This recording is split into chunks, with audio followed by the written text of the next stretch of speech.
Chapter 1 Continued. Letters to my children. My dearest son, Benedict Fulbright. Benedict, I believe you might be asking yourself some questions about all these letters.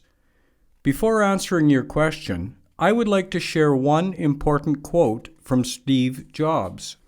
If today were the last day of my life, would I want to do what I am about to do today? And whenever the answer has been no for too many days in a row, I know I need to change something. When I think of you and Claire, life and death, I always think of the legacy I am going to leave you. In 2011, I came across to Randy Pausch's The Last Lecture series. He had a very rare and complex form of cancer. His days were numbered.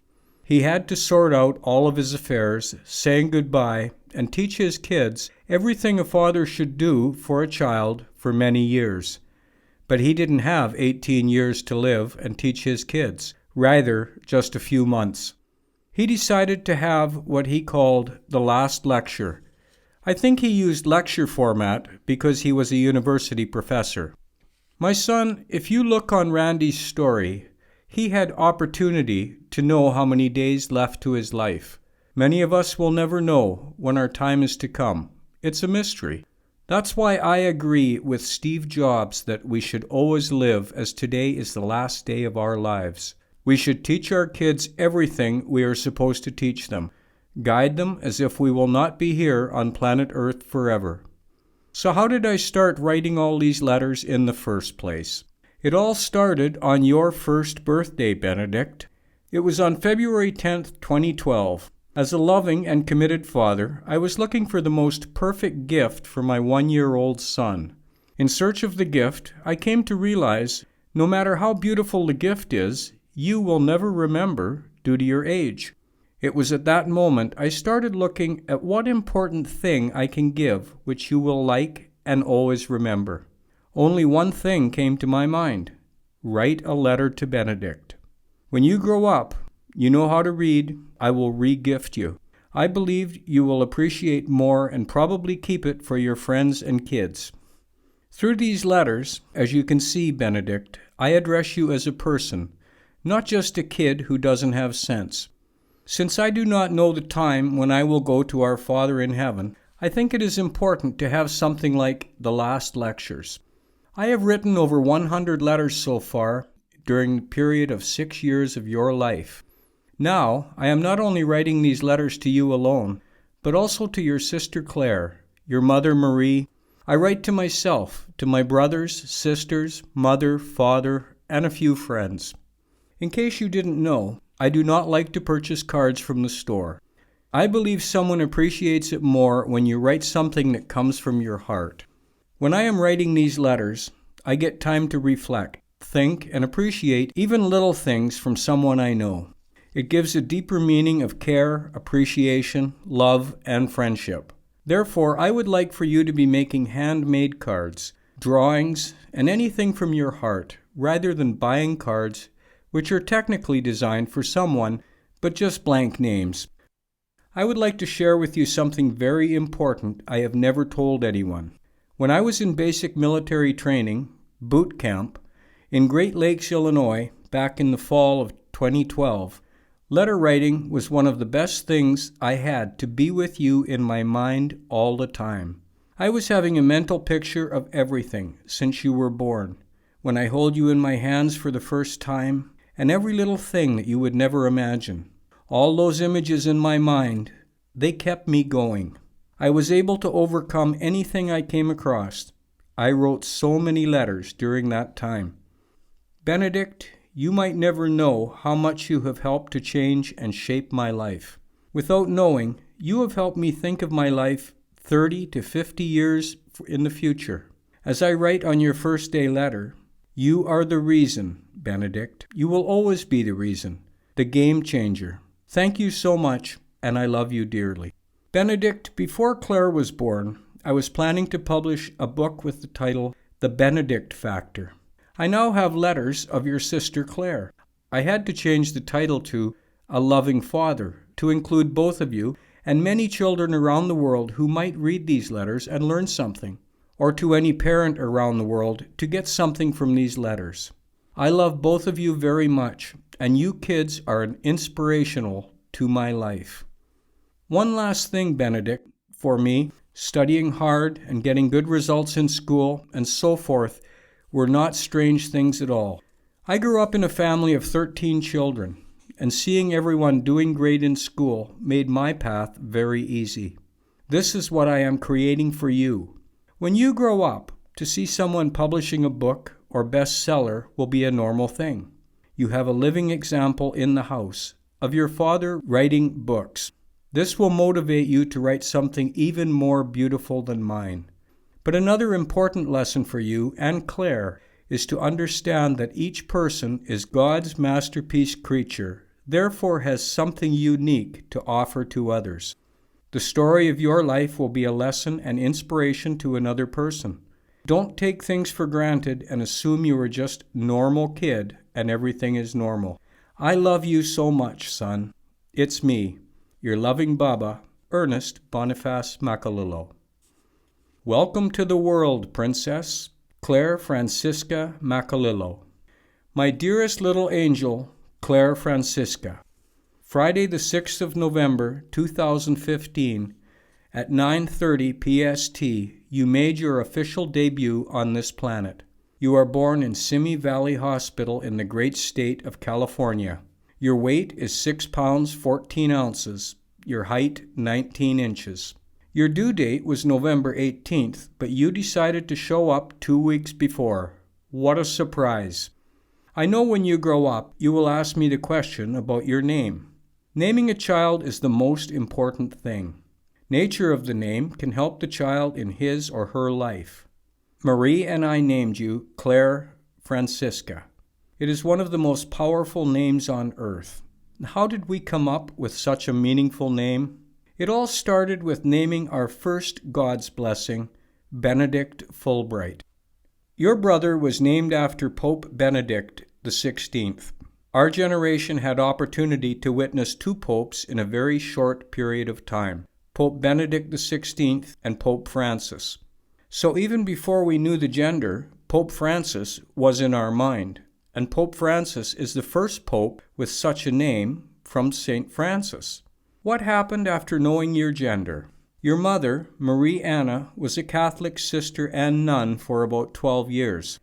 The first 6 years she was a Franciscan sister, and the rest she changed to the Order of Poor Clares. The Poor Clares were the second Franciscan order to be established. The order was founded by Saints Clare of Assisi and Francis of Assisi. Prior to being a sister and a nun, she attended Franciscan University of Steubenville in Ohio. Her entire religious and personal life is surrounded by Saints Francis and Clare. Both saints are part of our religious and family life. Now you are Claire Francisca Macalillo, a sister to Benedict Fulbright Macalillo, and daughter of Marie Anna Macalillo and Ernest Boniface Macalillo. I am very happy to have you in my life. You are so special. You are special and a precious gift from God. As your parent, I promise to love you dearly and unconditionally. I will do my best to raise you to be an outstanding human being and God's daughter. On the other hand, I am a little bit sad. I am sad because I am not in California at this special moment of your birth. I will arrive in California on November 18th, the day you were supposed to be born, your due date. I have a feeling you will be stubborn like many Macalillos, as you have proven yourself to show up 2 weeks early. I can't wait to see you in person and hold you in my hands. I know you are surprised where the hell I am. I am in Tanzania, East Africa. This is where I was born and raised. This is a place which gave me a different perspective on life and commitment. I am here because I am finishing some procedures to launch my company, EBM Wholesale, LLC. You will learn about it when you grow up, and if you are interested, you and Benedict will own the company and take it to the next level, beyond my imagination. Before I formed you in the womb, I knew you. Before you were born, I set you apart for my holy purpose. I anointed you to be a prophet to the nations. Jeremiah 1:5. I told Benedict the above words. You are a special person, talented and gifted. God formed you with purpose. It will take time and thousands of trials to master and perfect your God-given gift and talent. Between you and Benedict, your mother had 2 miscarriages. We named our little angels in heaven as Mary Joseph and Malika, respectively. They are always praying for us, and we do pray for them, too. There is no perfect family. We have no perfect parents. We are not perfect. We do not get married to a perfect person. Neither do we have perfect children. That's from Pope Francis' message on family. My little Princess Claire Francisca, I am a human being. I am not a perfect father, husband, and person. I will be wrong many times. I will upset and disappoint you many times. As a responsible husband, father, and human being, I will do my best to make things right. Whenever I am wrong, I will apologize and do the right thing next time. I will be there for you in all situations, no matter what. You are part of me. You are me. One more thing. I usually go by the name Baba, and your mother goes by Mama. We do not use daddy, father, mom, mommy, and so forth when you are referring to or addressing us. Benedict will guide you on that. Nakupenda sana, Claire Francisca Macolillo. It's your loving Baba, Ernest Boniface Macolillo, November 6, 2015. To my daughter, Claire Francisca, on International Women's Day. My dearest daughter, Claire Francisca, in the past few weeks we celebrated your brother's birthday. I gave him one message regarding respect to all women and mothers around the world. I would like to quote some of that for you. No matter what, respect all women and mothers all over the world. They are our civilization. I had the opportunity to experience every stage of your mother, Marie, when she was pregnant. From morning sickness to labor pains and childbirth, I was in the labor room. What I saw and experienced completely gave me a new perspective and more respect for women and mothers. I looked back and thought of my mother, who went into the labor room and had 13 children. Women and mothers are the most caring individuals on the planet. The love and care they give to newborns, no sleeping at night, being with them all 24/7, and bringing up infants to adulthood. Benedict, never take for granted anything your mother is doing for you. Never take for granted to have Claire as your sister. How you treat your sister, Claire, and your mother, Marie, will be a replica of how you treat all women when you grow up. Claire, I always say I know I am not perfect, but the closest person to perfection I have ever known in my life is my beloved mother. Therefore, the respect to my mother means respect to all women worldwide. The same applies to you, Claire. The way you treat your brother Benedict and me as your father will be a replica of how you will be treating all men around the world. Respect all men and fathers, like how men need to respect their sisters, mothers, and all women everywhere. One important thing you need to know, Claire, is that I had an opportunity to be raised in a family of 7 girls and 6 boys. Long time even before the so-called women's empowerment Beijing thing started, and my parents did women's rights by action. All children were treated equally. All children have the same opportunities and resources. My parents gave us equal education. Boys had to wash dishes, cook, gardening, and so forth. There was no job description for girls and boys. We were all children. Such kind of childhood upbringing is what is defining me today. My princess, Claire, never in your life play a victim role or play the gender card. Always complete everything on a merit basis. God has never created a damn child, whether it's a boy or girl. Never underestimate yourself. You are God's masterpiece. Claire, you are born in a different era. The era of artificial, fake, and materialistic life. The world where social media makes women objects instead of human beings. This is the era where the look and appearance of women goes beyond humanity. Please don't be trapped into that. You are so much better than that. If you respect yourself, respect your body, understand who you are as a girl and woman, you will be very much respected. The worst part is when you don't respect yourself, you will lose it all, and no one will ever give you any respect.